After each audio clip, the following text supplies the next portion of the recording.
Namaste, my friend. Welcome to Bhakti Yoga Conference, Grace in an Age of Distraction, which is our sub-theme. This is hosted at Harvard Divinity School. My name is Happy Jack, the founder of Happy Jack Yoga University and a Master of Divinity student at Harvard.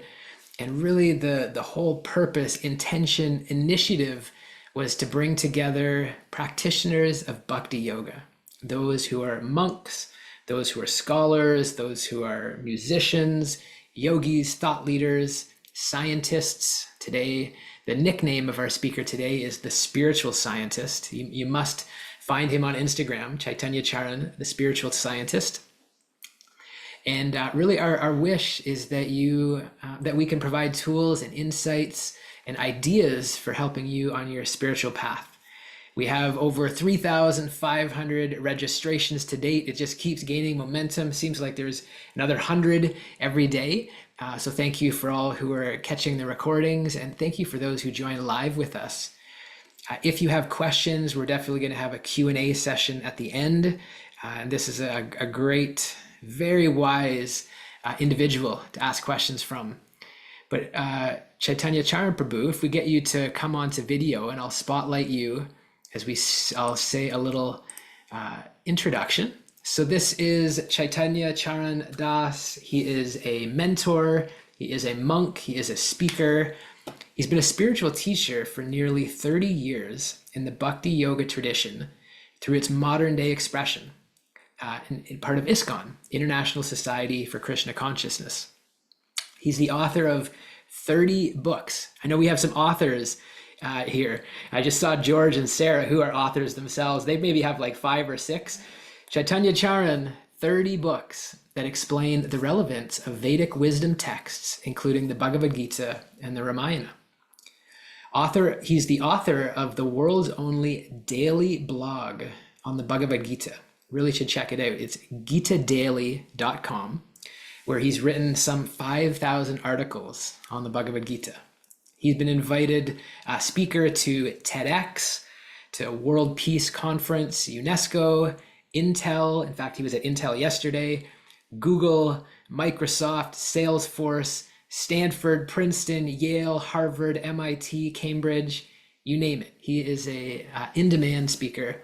He gives 400 talks per year. That's more days than in the year. 400 talks across 100 cities in 4 continents every year. And so it's really such a privilege to have your association today. Prabhu, just saying a couple of words, we got to meet last summer.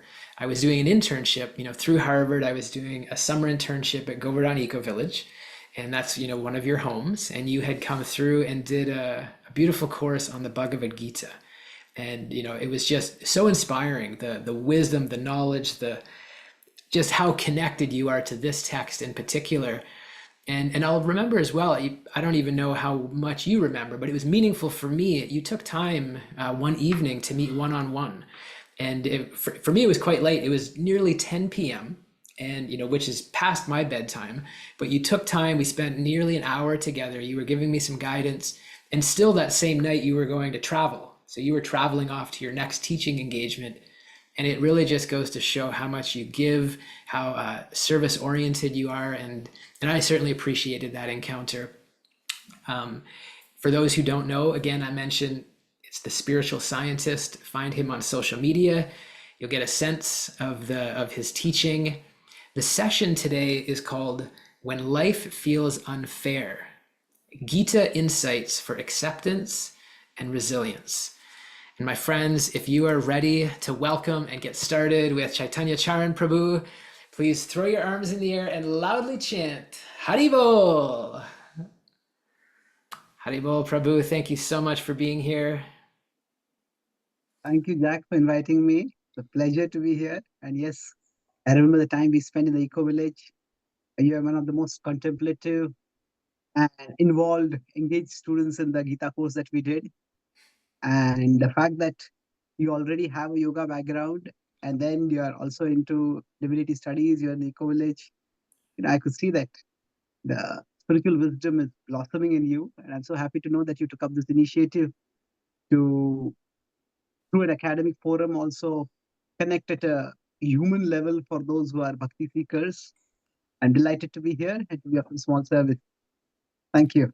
Well, thank you so much. Thank you for your kind words. And really, what makes this conference so beautiful is the speakers, like yourself. And certainly we could just turn this over to Chaitanya Charan Prabhu right now, and he could teach us anything. I mean, he knows everything. I mean, he knows the Gita inside out. And just before we get to the topic, what we found really helpful is to get a sense of who it is that we're engaging with, who the speaker is, because actually, majority of people here, believe it or not, have not yet discovered your work.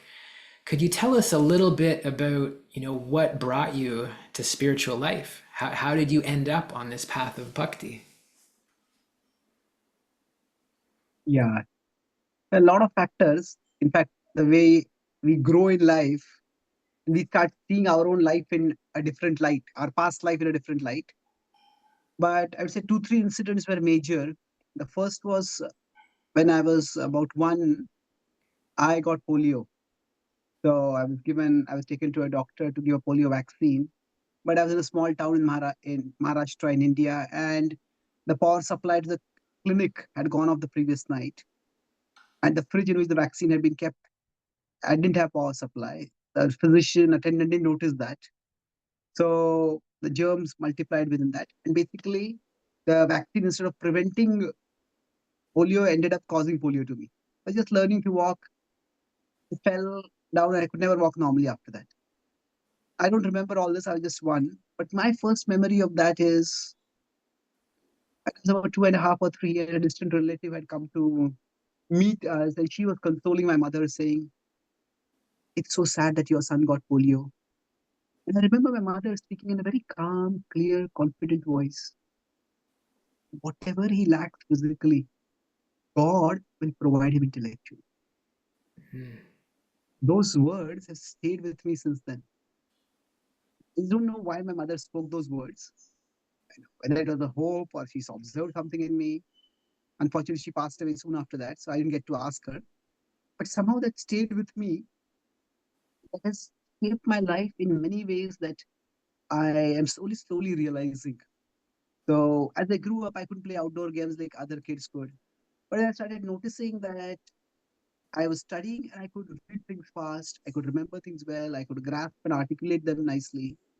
So somewhere at the back of my mind, it settled that uh, yeah, life is unfair, but there's more to it. I could say that I didn't do anything to deserve this physical disability that I had.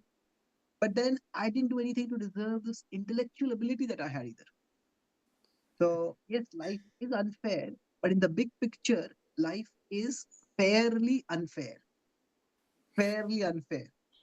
So, that is something which has stayed with me. And fortunately, that has protected me from resentment about, uh, about the physical situation that I am in.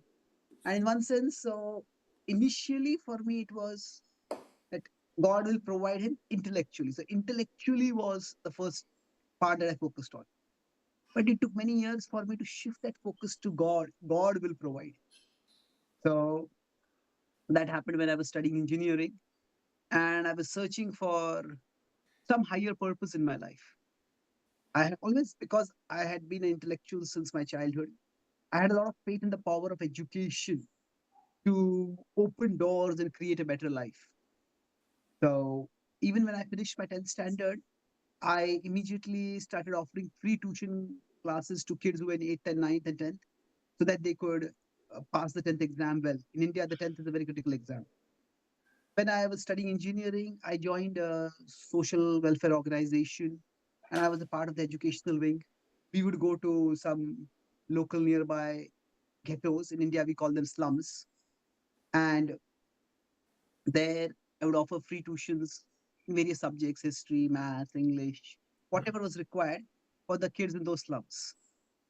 And then, as I was doing that, I noticed that many of these kids, as they became friends, they started telling about their lives, and their home life was often a big mess. There was alcoholism, especially among the fathers, and then there was domestic violence.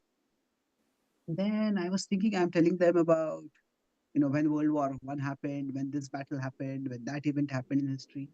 but there's a war going on in their own home. Am I really helping them through all this education? So, prompted by that question, I decided that maybe we could diversify into de-addiction. And that's how I got our social welfare organization to also arrange some speakers who could give talks for helping people to get off alcoholism. We also learned some principles, encouraged. And it was a small slum. Everybody over there resolved we will give up alcohol. We consider that to be a great success. But then I came back. I went to home for my semester break. When I came back, I found that, to my dismay, not only the fathers, but even the kids had started drinking. So, in between, there had been a local municipality election, and one of the candidates, in order to woo the voters, had offered free liquor. It brought 2 truckloads of free liquor for everyone. So that's when another vision came in my life. If I consider life to be like a roadway, a path, then through education, I'm opening doors for them. You open new doors so that they can go to a better life. But while these doors need to be opened, along the road of life, there are trapdoors. And if those trapdoors are not closed, then we'll fall into them. So, what are the trapdoors? The trapdoors are our own self destructive thoughts, emotions, desires. So, addictive cravings could be one self destructive uh, thing within us. That's like one trapdoor. Another is what I had noticed, resentment. We are resenting what is happening to us. We can't move it. So that's when I started thinking that if we want a better life, we don't just need to close those doors. Sorry, open the doors to a better life. We need to close the trap doors. And that was what actually drew me to Bhagavad Gita. So you could say that, that there was an awareness that there is a higher power that can destroy us. And I could see that destroying people's lives around me, harming, if not destroying. So that's when I started thinking, if there is a higher power that harms us, is there a higher power that may also help us? And that's when I read the Bhagavad Gita in 336 in the Gita, when it says, Takena prayuktoya papam charati purusha, anichana vivarshne baladi vaniyojita. What is it that impels us to act in self-destructive ways? So when I read the verse, I said, this is a question I have always been having. And the Gita really caught me. I can say by Krishna's mercy, the Gita is still catching me more than I'm catching the Gita. So when I understood the Gita's answer, I understood about how spiritual wisdom and spiritual purification can help us close those trap doors and help us move towards a better life. And I felt this is what I want to do. So that's how I decided to become a monk. So the way I see science and technology can open doors for us, but it is spirituality that can close the trap doors for us. And unfortunately, so some of the audience are saying they can't hear my voice. Is it better now? Yeah, I was just going to wait till you finish. I've been able to hear everything, but it's not super clear. Do you want to set up that other option we tested before? Okay. So is it better now? Is it better now? It's still the same. It seems okay with that sentence. Okay. So let's continue that. So basically, I was saying that science through and technology can open doors for us, but it is spirituality that closes trap doors for us. And I felt that I would work on understanding spiritual wisdom and sharing spiritual wisdom. And that's what I've been trying to do for the last 30 years now. Wow. Amazing. What's quite remarkable is that, I mean, these qualities you're talking about, this perspective that you had as a young boy, these are bhakti qualities, Vaishnav qualities that we seek to cultivate, and you possess them somehow by the grace of Krishna, your mom's guidance at such a young age. Very inspiring. What would I guess maybe what we ought to do, because it'll be easy to go off tangent and just I want to ask you a lot of questions. If we give you some space now that you've kind of set the framework, we get a sense of who you are, what brought you to the path. Do you want to talk a little bit about the Gita insight? So this idea of when life feels unfair, that's very relatable. I know that feeling. I know our community here well, and we know that feeling. And so you've got Gita insights for acceptance and resilience. And if you'd like to, yeah, we can share your screen, whatever you'd like to do, and then we'll definitely save time for Q&A at the end. Yeah. So now, when we talk about life's unfairness, it could be at three distinct levels. So, at one level, it's something bad things happen to us. That's difficult to deal with. So, that is, we could say, adversity. Say, if a tornado comes, a storm comes, and that devastates our life, that's adversity. My life feels unfair. I'm just going through my life. Why did this happen? Bad things are done to us where there's a human agent involved. That becomes even more difficult to bear. That is atrocity. Mm. And especially for a conscientious person, for a thoughtful person, what makes it even more unfair is if bad things have to be done by us. So now I use the word agony for this. The word agony can mean many things, but the Gita is a book which has a very important human context to it. And sometimes it's very easy to forget that human context. The human context is that Arjuna has faced adversity and atrocity in his life, and now he's facing agony. The adversity is that when he was just a small child, his father died. And he had a mother, but without a father, in those times, he was almost like an orphan. And then when he came back to the kingdom where he belonged, there he was told to go back because in the forest there'll be deadly animals. But he came back to the kingdom in the palace, there were more deadly animals than what were there in the forest. That were his own cousins. These were two-legged animals. And they tried to poison his brother. They tried to burn him and his entire family alive. They dishonored his wife. They defrauded them of all their wealth in their kingdom. So it is atrocity after atrocity after atrocity. Now, for somebody who's good and bad things happen to them, bad things are done to them, both these are unbearable. But now, finally, after having gone through all this, Arjuna has to fight a war. And the war is such where there are no good options. If he doesn't fight, he's there to fight the war. On the opposite side are his relatives, especially are his venerable elders. There is his grandfather, who basically was like a surrogate father for him after his father passed away. And there is this teacher whom he loved and honored more than his life. Among all the Pandavas, in fact, among all the students of Drona, Arjuna was the dearest. And it is these people who he has to fight against. So I'm a good person. Why am I put in this situation? That now I have no good choice.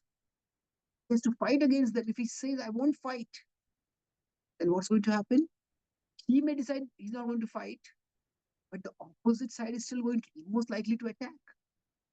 And they will destroy his family. And the opposite side leader, Duryodhana, is a really cruel person. He won't just go after him and his family. He will go after everyone who has supported Arjuna's side. Because before the war started, alliances were being formed. And those who chose the Pandavas side would definitely be on the bad side of Duryodhana. So not fighting would lead to disaster. Fighting would lead to disaster. This is a situation where life can feel eminently unfair because I'm a good person. I don't want to do anything bad. And yet, I have no option right now. Whatever I do is bad.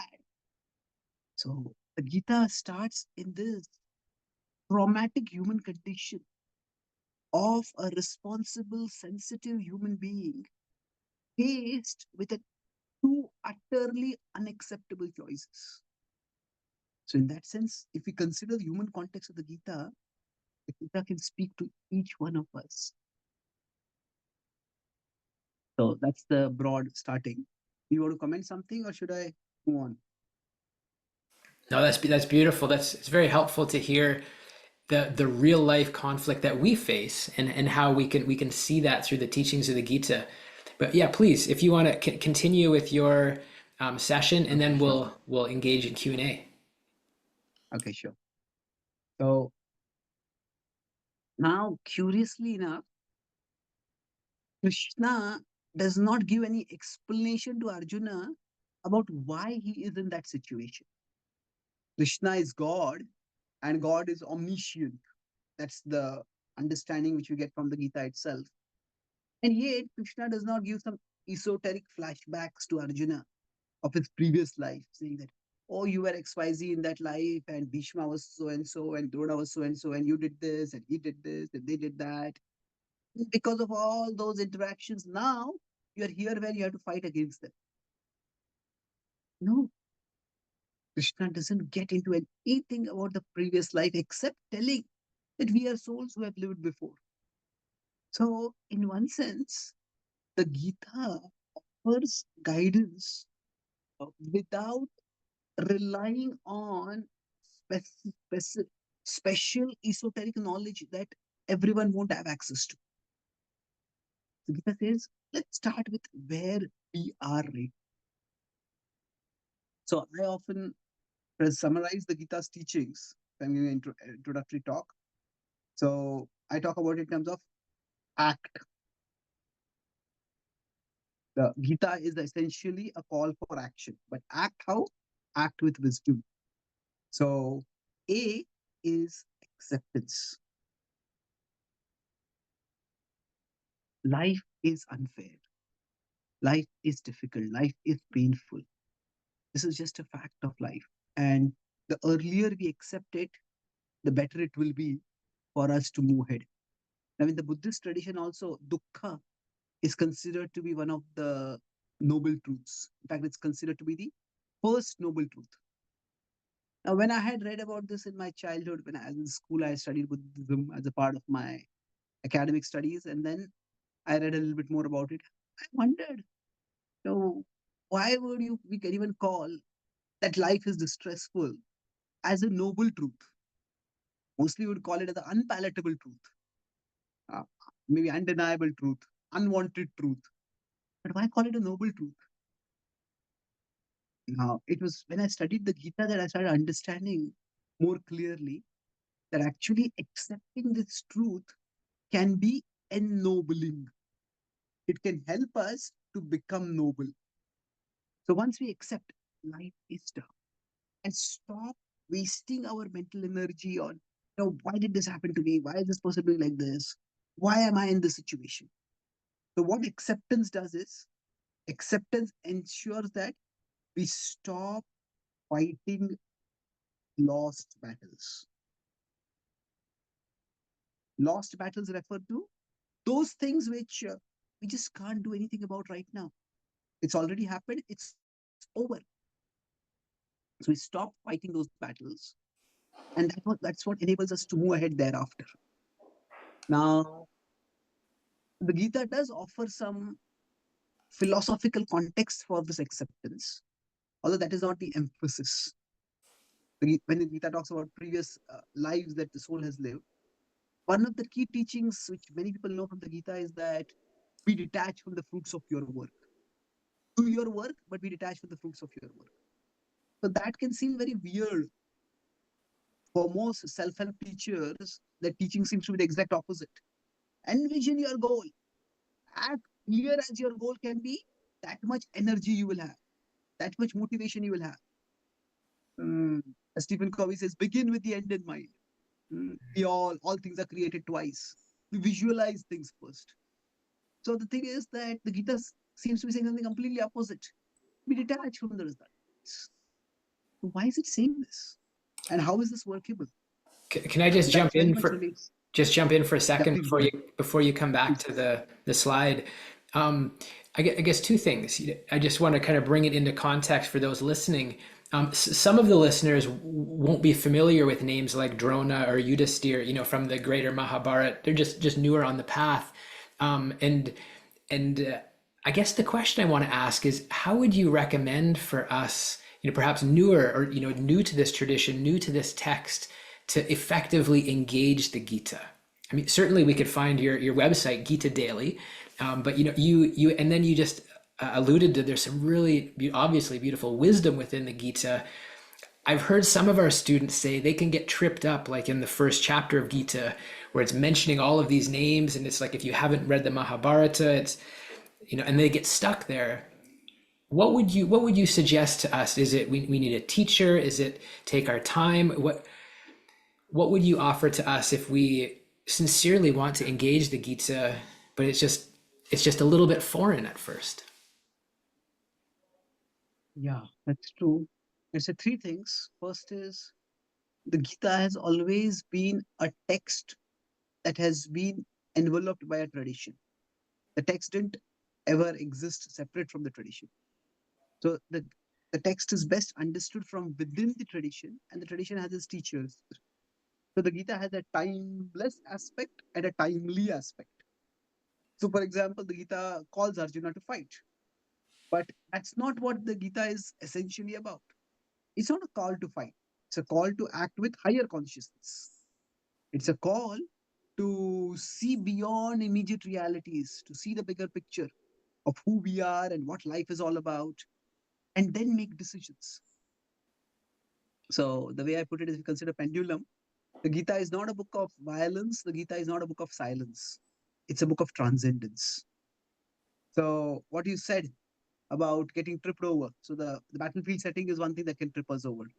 Another thing that can trip us over is the all the names that are there in the first chapter. Now, the names are important for those who are familiar with the Mahabharata. But if you just go beyond the first chapter, then those names are hardly referred to ever again. So if you read the Mahabharata and then read the Gita, that's great, but it's not necessary. So that's why if we have somebody who is a not just a teacher of the Gita, but actually somebody who's living the Gita. In fact, I consider myself more a student of the Gita than the teacher of the Gita. I'm always learning from the Gita, and through teaching also I'm learning. And one of the aspects of spiritual wisdom is that it's not just when you're sharing it, it's not just about delivery, it's also about discovery. And often the delivery of the knowledge also enhances our discovery. So basically, learning from those who are teaching the Gita or living the Gita, that is very helpful. And yes, the Gita has always had living tradition with along with it. So with the just reading the book, getting it from a library or finding something on the internet, the Gita is not very easy to comprehend that way. Does it address your point? Yeah, yeah, very helpful. Thank you for clarifying that. If like come back to your screen with the acronym. Yeah, thank you for also doing that contextualization. I just had assumed that that context would be known. So even without those particular names and all those characters, the point of the Gita is that here a good person is left with no good choices. And the way the Gita addresses is from a very existential perspective, it says accept. So how can we accept it? That's where I was talking about how we all have the Gita says be detached from the results of our work, but most people will tell us have clear goals. There's a difference, first of all, between so in the second chapter in the Gita 47, the text is be detached from results. Mhm. That's the teaching. But many times from such sacred texts, we may take some standalone texts, and they are not very. Just taking standalone is not very helpful. So 241 is actually have be fixed in your goal, fixed in a goal. So the Gita is definitely not against setting goals. And the difference between it is that goals and results is a huge difference. Goals are before we do the work, hmm? And results are after the work. So one of the key things the Gita tells us is that while there is the action result correlation, it's not simple. Say if I do 100 units of work, I should get 100 units of result. And that's how we would expect life to work. And it does work like that sometimes, but not all the time. So, quite often, the results that we get are not just due to our present actions, but also our past actions. So, this is my present karma, which is like one box, and then there's my past karma, which is like a box behind it. And both of these combine to give me whatever result it is. So, now this concept is not very unfamiliar for us. Say, if we are very polite with someone and that person is very cold with us, I say, why are you being so weird? And then that person reminds us that in the past you were very cruel with me. And maybe in the childhood we had hurt someone and we are meeting their school friend again. That person remembers we have forgotten. So the way they are dealing with us is not just based on our present actions, also our past actions. So the past can also extend to previous lives. That's why sometimes I may be doing work worth 10, I may be doing work worth, let's say, 1,000, and I might get result worth 100 only because from my past, minus 900 is coming. So the acceptance the Gita talks about is that sometimes life gives us less than what we deserve based on what we are doing at present. And sometimes life gives us more than what we deserve. So more than what we deserve means what? Like for me, when I got a physical handicap, I got less than what I deserve. In the sense that less than what most people have. But then I was gifted with some intellectual ability. That's what I got. That's what I got more than what others have. So we really don't know what we deserve, absolutely speaking. But the fact is, life is unfair, but that acceptance becomes easier when we understand the bigger picture of previous lives. Now, after that acceptance comes commitment. So if I put it this way in a pictorial way, say I am here, I have my past actions, and I have my future action results. So now the results, whatever they'll come, I need to have acceptance. So whatever situations I find myself in, they are not in my control. So let me accept them. On the other hand, whatever it is that I am doing right now, for that I need commitment. That is the second part of the acronym, ACT. So don't get into too much analysis of why is this happening like this and why is that happening like that. Just accept it. Life is unfair, but within whatever is unfair in a life, what is it that is in my control? What is it that I can do? So when I read this Karmanyevadhikara, this is 247, I had just a few years before that read Stephen Covey's A Circle of Influence and Circle of Concern. So I felt that what he spoke was made eminent psychological sense. But the Gita helped me to make philosophical sense of it. So if we consider here this particular aspect, this alone is my circle of influence. This could be my circle of concern. I want the results, but that is not in my control. So let's focus on what is in our control. So be committed to doing our part as well as we can. And this is where the Gita is very critical in its emphasis. That it talks about karma yoga, it talks about jnana yoga, it goes into various yoga systems. But in all of them, the key point is be diligent in what we are doing, be committed. So life has both these dynamics, acceptance and commitment. It's like when we are choosing our battles. This battle is unwinnable. I won't fight it, right? But that acceptance would become passivity if I were just not doing anything about anything at all. With this battle, I'm not going to fight, but is there some other battle I can fight? And that's where the commitment part comes up. So we could say that we could put it as a pendulum. If there is only acceptance without commitment, hmm, that will lead to passivity. On the other hand, if there's only commitment without acceptance, hmm, I'm committed to doing that. While sometimes, the people who work the hardest on something, they often are the hardest to work with because they get frustrated when things don't go their way. And they think I am working for such a noble cause. Why are people not understanding me? Why are people not helping me?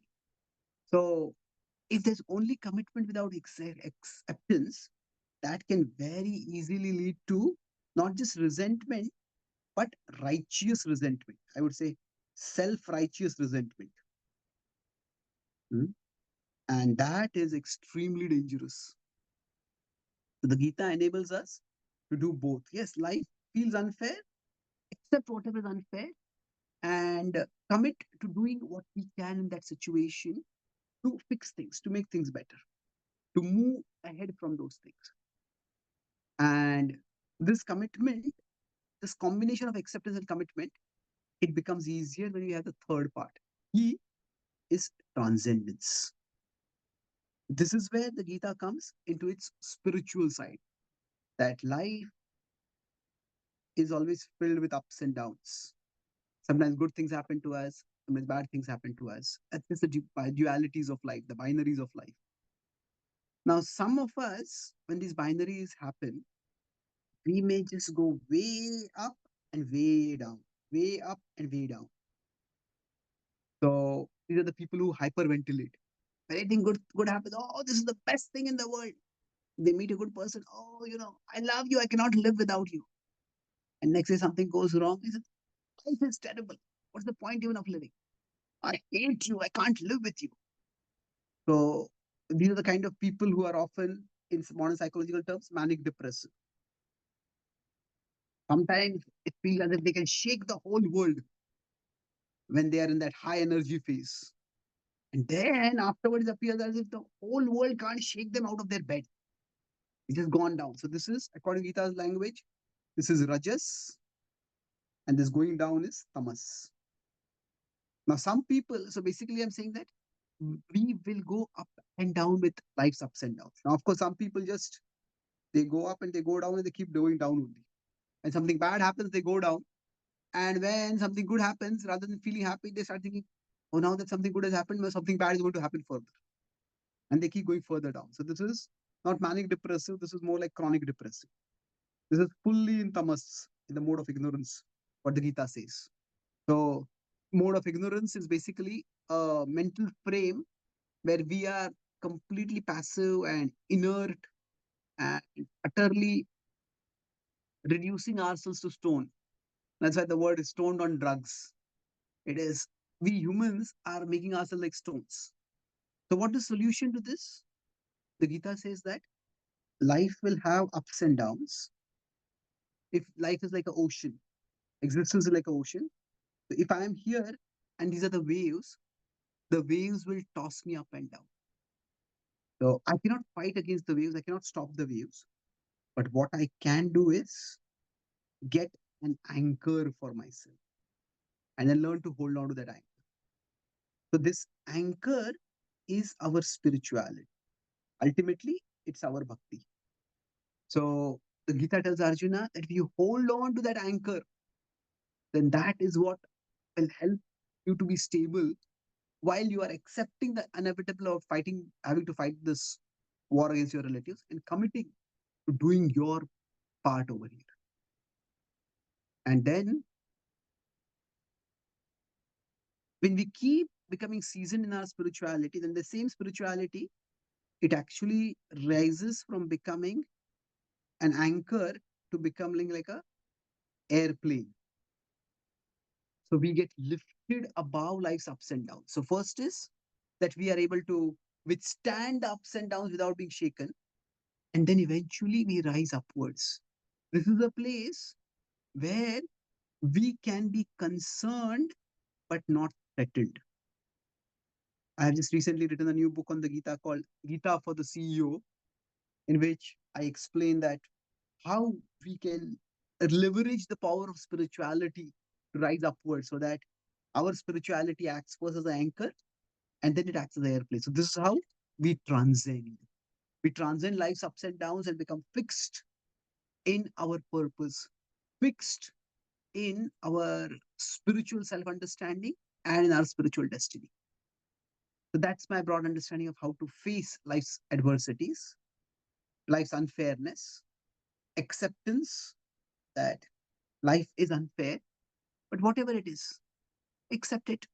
And understanding that our own past karma is a part of it can help us in accepting.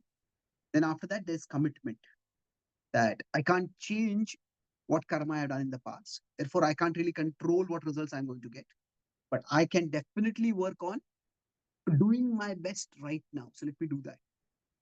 And while we're doing this, when we are hit by life's ups and downs, we focus on transcendence. We connect with our spiritual side, which will first as an anchor, act as an anchor and then as an airlift. And that's how we can stay unaffected by whatever is happening in our life and move ahead purposefully. Thank you very much. Beautiful, Prabhu. Thank you so much. Let's send some love, gratitude, appreciation to Chaitanya Charan, Prabhuji. Wonderful, wonderful presentation. And what's so cool is that when you go, take a course with Prabhu, he just has so many frameworks like this and ways to take the somewhat complicated or the teachings of the Gita and extract them and really present them in an understandable way. There's something that you said. We'll take Q&A here soon. There's something that you said was that we have an anchor, and that anchor being spirituality and being bhakti. Could you just say, being the Bhakti Yoga conference, could you just say a little bit more about, actually just getting to the basics? What is bhakti, and what is it exactly? What sadhana practices? What is it that helps serve as that anchor to keep us grounded? Mhm. So, bhakti is the link of our heart and our life with our Lord. So, now bhakti is sometimes translated as devotion or divine love, and that's fair enough. But what I find is that it's inadequate because it's not just the heart. It is where the heart goes, the life follows. That's why the link of our heart and our life with our Lord. So one of the fundamental teachings of the Gita is that life has a higher purpose and there is a higher plan for the way things are going on in our life. So we are parts of God. Mamaivamsho Jiva Loki. And the practical meaning of this is if we are parts of God, then we have parts in God's plan. If somebody is a part of the American baseball team, then if they're selected as a part of the American baseball team, then they have a part in that baseball team. Now they may have to find out what the exact part is, but they have a part. So for all of us, Krishna says we are eternally his parts. That means we eternally have parts in his plan. No matter how many wrongs others have done to us, no matter how many wrongs we have done to ourselves, we are never thrown out of God's plan for us. That is always there. So, with that understanding, so what happens through our spiritual connection when we practice bhakti and link with Krishna, we start understanding slowly that there is a higher reality. And beyond the reality of what is happening in my life right now, there is a higher plan by which things are working. And that brings us a certain level of calmness, certain levels of clarity. So, now how do we do that? That is through remembrance. That is primarily we remember God. So through chanting his holy names, through studying the sacred texts. So essentially, when I say transcendence, that last part, through the helping, what does that mean?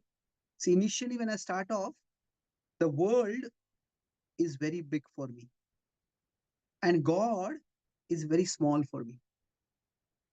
Maybe God exists, maybe he doesn't exist. It doesn't really matter to me. When I started my spiritual journey, one of my uncles, I was trying to share Gita wisdom with him, and he said that, yeah, I believe in God. He is happy there. I'm happy here. So the idea is God can seem very irrelevant. But as we grow, the world becomes smaller and God becomes bigger. This is essentially spiritual growth. This is the path of bhakti. When this happens, the world becomes smaller. All the ups and downs, whether I become famous in the world or not, whether people recognize how good I am or not, those are important, but not all that important. What is important is that I am connected with God. I am trying to do His will. So that anchor and airlift, they happen to the extent that it streamed into our awareness that there is this bigger reality and I'm a part of that bigger reality. So when we say go to a temple, we go to a holy place like Vrindavan, when we come in the association of saintly people for whom God is the bigger reality, then we also start becoming aware. There is a bigger reality. So when we do sadhana, sadhana is our daily spiritual practice. So at least for a few minutes every day, we want to come into that awareness that there is a bigger reality. And that's what will help us to gain that anchor. Beautiful. Thank you so much for that. I want to sneak in one more quick follow up, and then we're going to bring Sarah and George on. You mentioned there about saintly association. When you have the darshan, you're in association with saintly people. You just by nature of where you travel to and where you live at the Govardhan Eco Village, you've been fortunate to have a lot of that association. For many of us in the West, we haven't perhaps had that at this time. Actually, a number of the students here are going to be coming to Govardhan Eco Village in November with us, and so we'll get to meet Radhanath Swami, and of course he's the grand finale speaker for this conference. Could you just share? I mean, what is your personal experience, and what does the Gita say is the result or the outcome of having this kind of high level association? Just love to hear kind of your experience, perhaps being around a Maharaj, and also what does the Gita teach us?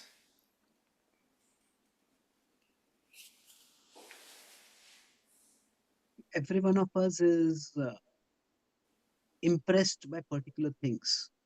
If somebody is a good singer, they'll be impressed by somebody who's a better singer than them. If somebody is physically very well built, they will be impressed by somebody who's physically more well built than them. You know? And that is a normal way we look at people and we either connect or disconnect with them. There are some people who just by their just by being in their presence, there is not just wisdom in the sense of intellectual wisdom. There is a spiritual, there's a spiritual, don't want to sound too mystical by using the word aura, but there is a spiritual conviction and connection that comes in. That sometimes when you're talking with someone, you just when you're talking with them, suddenly you get that realization this person is here, but this person is not really here. The way this person sees things, they are definitely connected with some bigger reality. So I have had that experience with my spiritual master Adhan Swami as well as several other saintly teachers. So what the Gita says is that when we go and learn from such saintly teachers, they have seen the truth, and learning from them will enable us to see the truth. Now, the see the truth can mean many things, but in this context, that diagram which I drew, that there is a bigger reality than the reality of this world. So that is something which being in saintly presence helps us to realize and perceive for ourselves. So it's not just theoretical education, it's a transformation of vision for us. Yeah, beautiful. Thank you for sharing that. Let's bring Sarah and George, representing UK. Welcome back.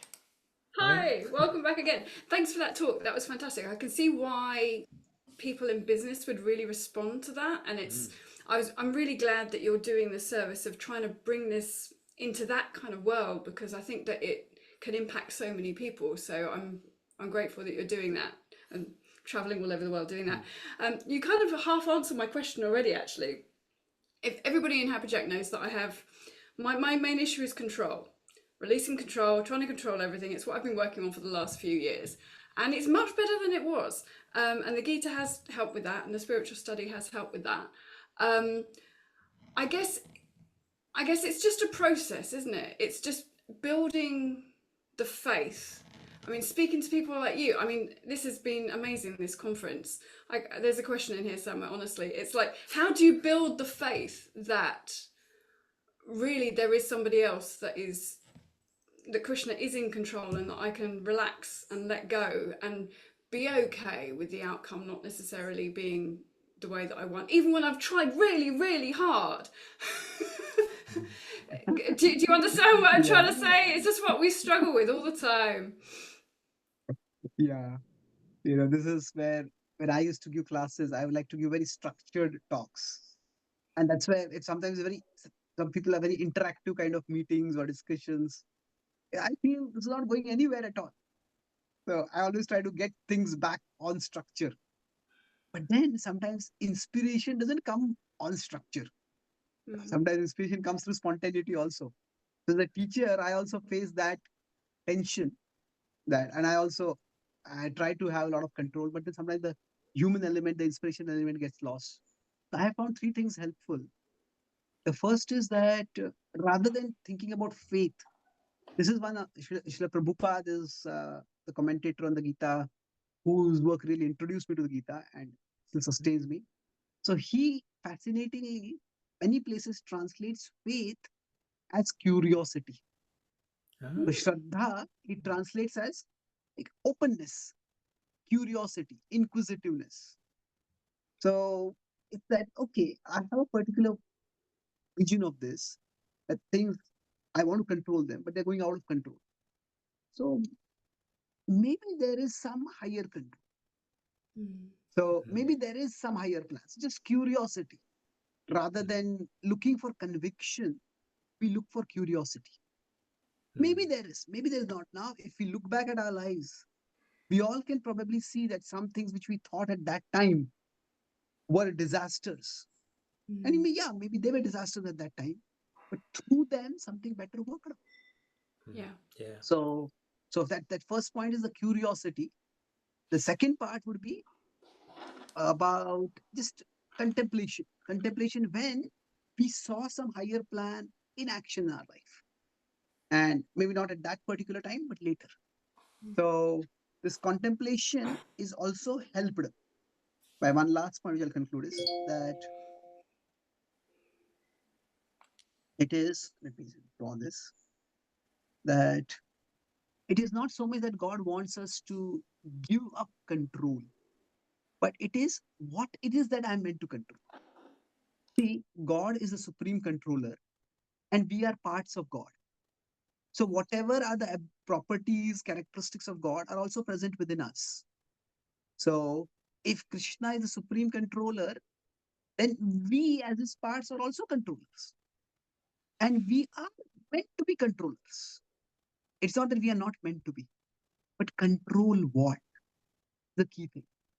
So there is control of things, and there is control of thoughts. So quite often, what happens is the more we try to control things, the less we are able to control our thoughts. Yeah. So what the Gita says is that whatever controlling capacity we have, use it for this first. Right. So use it for controlling our thoughts. This is first. And that's why the Gita says, Mam Anusmara Yudhyacha. Remember me and then fight. So it's not that we have to give up the controlling tendency so much as to direct it. Everything ultimately is meant to be directed. So what does it mean to control our thoughts? It just means that we direct our thoughts towards a higher reality. So that's where there's so many devotional practices such as kirtan, such as japa, such as studying scriptures. All these practices can help us develop that connection.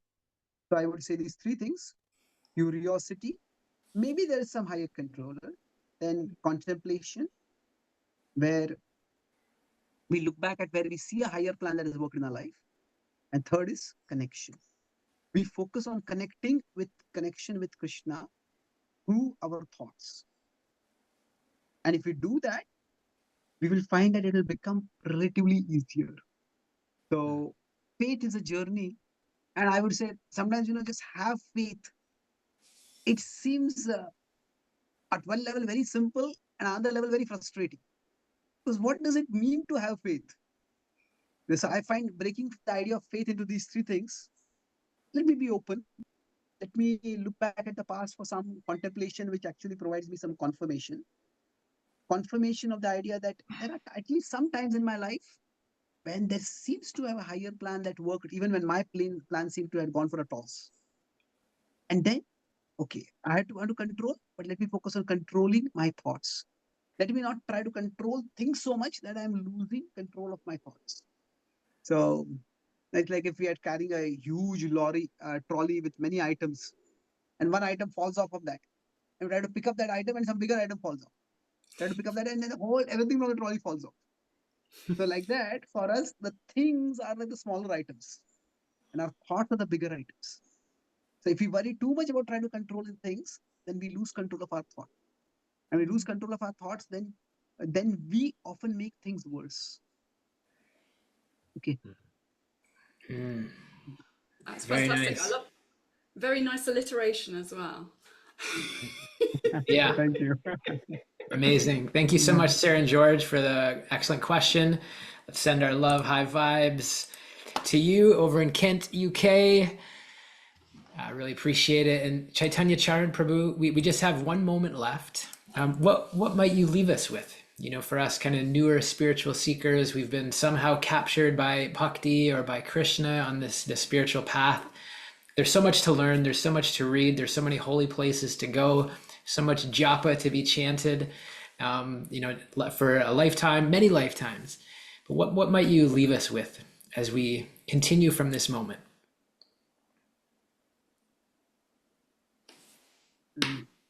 One thought, I would say that God is with me. Let me be with God. So, in one sense, to know God is with me, that is wisdom. Let me be with God, that is devotion. So, the conclusion of the Gita is a very interesting verse. It says, wherever there is Krishna and wherever there is Arjuna, there will be victory, glory, prosperity, morality, all good things. Now, we could say over there that wherever there is God, there will be all those things. So why is it saying that wherever there is Krishna and where there is Arjuna? So the reason for that is that in the Gita is not spoken to proclaim God's position. God is always glorious in his position. The purpose of the Gita is to transform our disposition. The purpose of the Gita is not to so much to proclaim God's position. That is definitely there. But it is a lesser purpose. The far bigger purpose is it is to transform our disposition, to give us that confidence that where there is Krishna and where there is Arjuna, there will be victory. What that means is that God is there with us in our hearts. The Gita says the indwelling divinity is there within us. Our body is like a chariot. There's indwelling divinity with us, within us.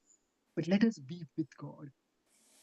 So, in the subsequent war that happens, and in the broader book Mahabharata, it's Arjuna who is a much more of a hero than Krishna. Krishna is, of course, the hero described in the Bhagavatam and other books. So the idea is the purpose of the Gita is at one level we acknowledge God as the ultimate hero. But God wants each one of us to become heroes in our own life. God is calling us to a bigger and better life, a life of adventure, a life of contribution, a life of service to the divine that brings out the fullest glory that is there within us. And that is, God is with me, let me be with God. That's the message I would say as the summary of the Gita as I understand it. Beautiful. Outstanding. Prabhuji, we're sending our love and gratitude to you. Thank you for taking the time, calling in from Austin, Texas. You're always on the move, sharing your Vedic wisdom. And hopefully we'll cross paths again soon at Govardhan Eco Village or somewhere in this world. We're going to share for those, because majority will be watching the recording. We'll share links underneath with your Instagram, your website, your Gita Daily. There's never-ending amount of books. There's just stay in touch with the Spiritual Scientist. Highly recommend that. And my friends, wishing you an amazing rest of the day, and we'll see you again tomorrow. Hare Krishna. Hare Krishna. Hare Hare Krishna. Krishna. Hare Hare Krishna. Krishna. Radhe Radhe. Radhe Radhe. Hare Krishna.